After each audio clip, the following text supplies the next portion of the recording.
Hello students. आज हम लोग बात करेंगे advantages and limitations of Nyquist plot. तो देखिए, निक्विस्ट प्लॉट क्या होता है इसके बारे में हम लोग ऑलरेडी पढ़ चुके हैं। आज हम लोग एडवांटेजेस बात करते हैं कि निक्विस्ट प्लॉट को यूज़ करने से क्या फ़ायदे होते हैं। तो first we right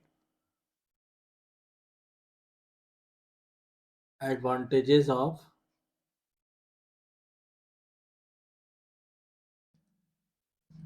Nyquist plot. ठीक है, कि निक्विस्ट प्लॉट को यूज़ करने के क्या एडवांटेज है। तो देखिए, पहला क्या है कि the Nyquist plot provides the information on the absolute stability of a control system as does the Routh Hurwitz criteria. तो सबसे पहली बात क्या है कि निक्विस्ट प्लॉट से हमें सिस्टम की एब्सोल्यूट स्टेबिलिटी जो होती है, एब्सोल्यूट स्टेबिलिटी के बारे में पता चलता है। जैसे कि हमें राउथ हर्विट्ज क्राइटेरिया में भी एब्सोल्यूट स्टेबिलिटी के सिस्टम की एब्सोल्यूट स्टेबिलिटी के बारे में हम राउथ हर्विट्ज क्राइटेरिया से भी निकाल सकते हैं और निक्विस्ट प्लॉट से भी निकाल सकते हैं। सेकेंड एडवांटेज क्या है इसका कि the stability of A close loop system with a pure time delay can be studied using Nyquist plot. तो किसी भी क्लोज लूप सिस्टम की जो स्टेबिलिटी है with a pure time delay, तो टाइम डिले के साथ जो भी स्टेबिलिटी है उसको हम स्टडी कर सकते हैं निक्विस्ट प्लॉट की मदद से। थर्ड एडवांटेज इसका क्या है कि determination of stability of close loop system from OLTF, ठीक है, without knowing the roots of the characteristic equation. मतलब किसी भी क्लोज लूप सिस्टम की, किसी भी क्लोज लूप सिस्टम की स्टेबिलिटी,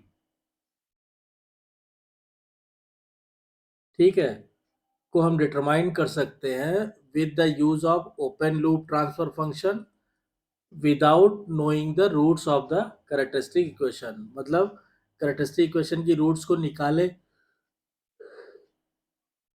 बिना भी हम क्लोज लूप सिस्टम की स्टेबिलिटी फाइंड आउट कर सकते हैं with the help of open loop transfer function.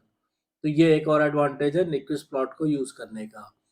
Next advantage क्या है कि it indicates relative stability giving the values of gain margin and phase margin. ठीक है, यानी निक्विस्ट प्लॉट से हमें रिलेटिव स्टेबिलिटी के बारे में पता चलता है, क्योंकि हमें इससे गेन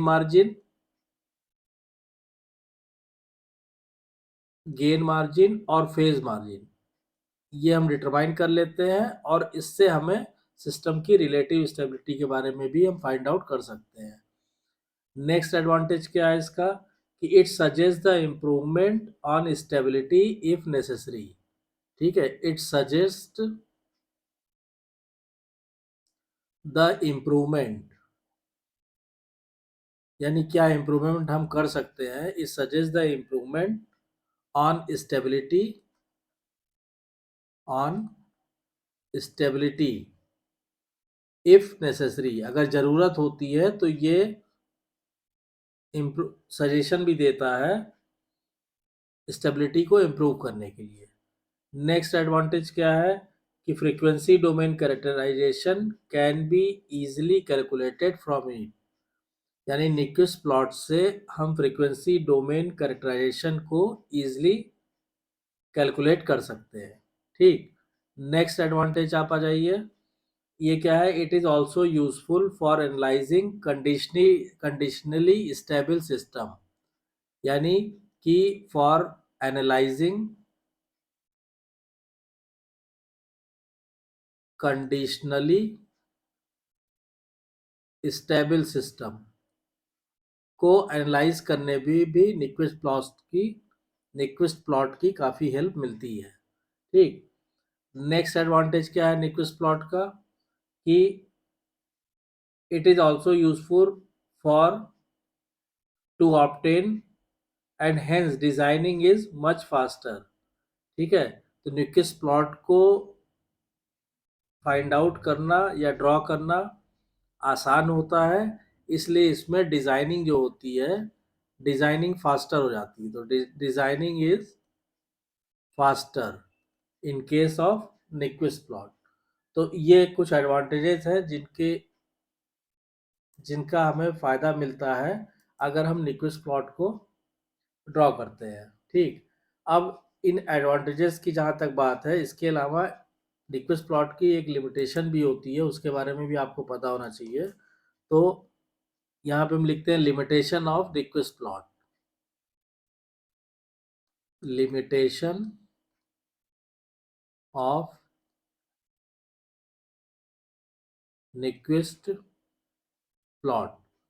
न्यूक्विस्ट प्लॉट को यूज़ करने में क्या लिमिटेशन रहता है हमारे पास? इसमें जो सबसे बड़ा लिमिटेशन रहता है वो ये रहता है कि Nyquist plot is based on trial and error method, so the results are not very accurate. तो इसमें आप लिख सकते हैं कि न्यूक्विस्ट प्लॉट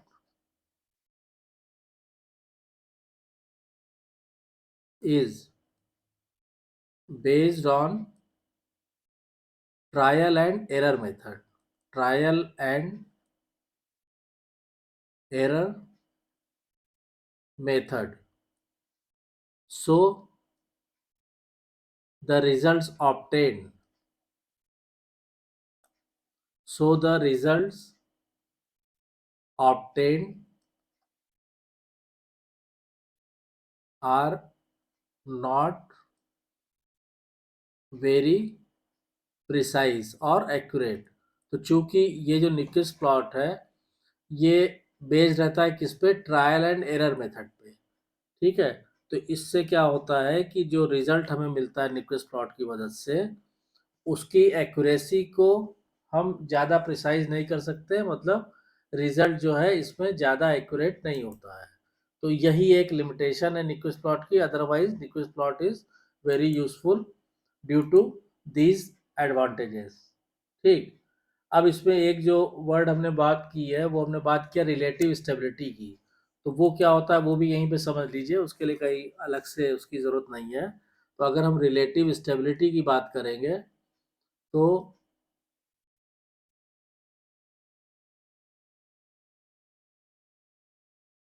यहाँ पे हमने लिखा relative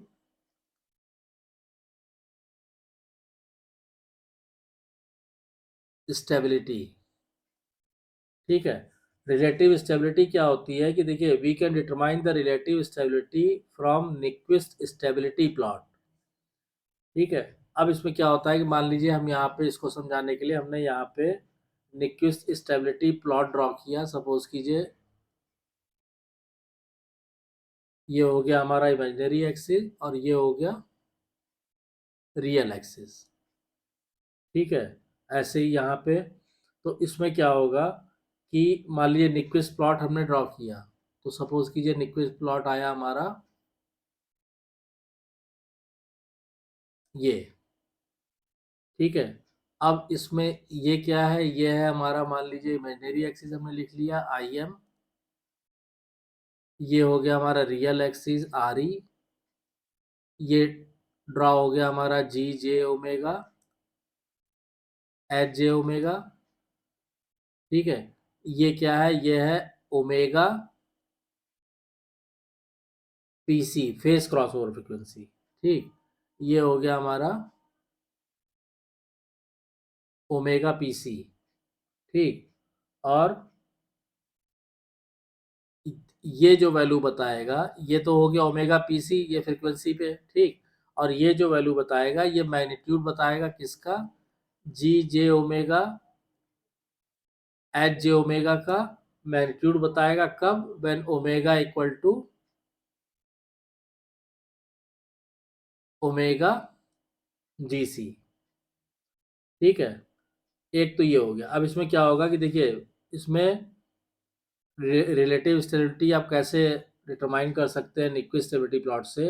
we know that phase crossover frequency omega PC is that frequency at which the phase angle of g j omega is minus 180 degree. This means the value of omega where the curve crosses negative real axis। ठीक है, तो ये देखिए negative real axis को यहाँ पे curve cross कर रहा है। ये हो गया आपका ओमेगा पीसी। तो गेन मार्जिन क्या हो जाएगा? यहाँ पे आप लिख सकते हैं कि साहब गेन मार्जिन हो गया हमारा, gain margin is equal to हो गया 1 upon mod of G j omega H j omega at omega equal to omega P C, ये आ जाएगा हमारा गेन मार्जिन।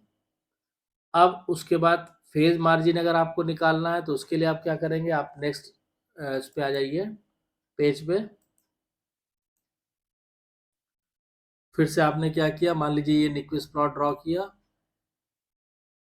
ये इमेजिनरी एक्सिस, ये रियल इमेजिनरी, ठीक।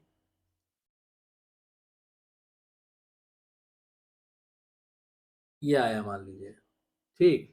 अब ये पॉइंट हो गया आपका, सपोज कीजिए यहाँ पे ये पॉइंट है आपका -1, -1, 0, ठीक। -1, 0 से मान लीजिए आपने सेमी सर्किल ड्रॉ किया इस तरह, ठीक। तो ये जो पॉइंट आएगा, ये इसको जब आप इससे मिलाएंगे इस तरह से, ये दिखाएगा आपका 5 pm, 5 फेज मार्जिन pm,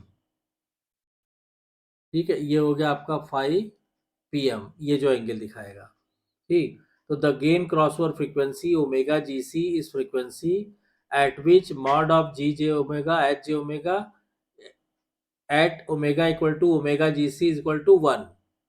तो जो गेन क्रॉसओवर फ्रीक्वेंसी होती है वो फ्रीक्वेंसी होती है जब mod of G j omega H j omega जो है वो 1 होता है। तो इसको सिंपली आप लिख सकते हैं कि mod of j omega H of j omega at omega equal to omega ji C, gain crossover frequency पे इसकी वैल्यू कितनी होती है, 1 होती है।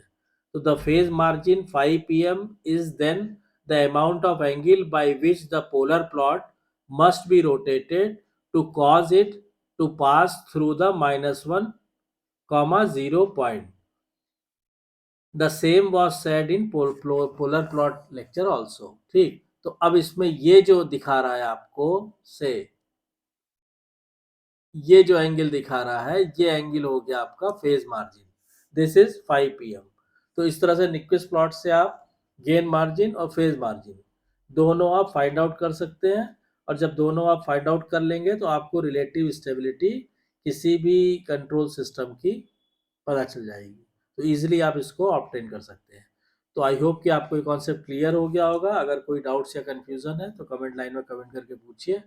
और अगर वीडियो कंटेंट पसंद आ रहा है तो प्लीज़ वीडियो को शेयर कीजिए, लाइक कीजिए, चैनल को सब्सक्राइब कीजिए और नोटिफिकेशन बेल को जरूर ऑन कर दीजिए ताकि नेक्स्ट वीडियो की इन्फॉर्मेशन आपको टाइम से मिल सके। Thank you.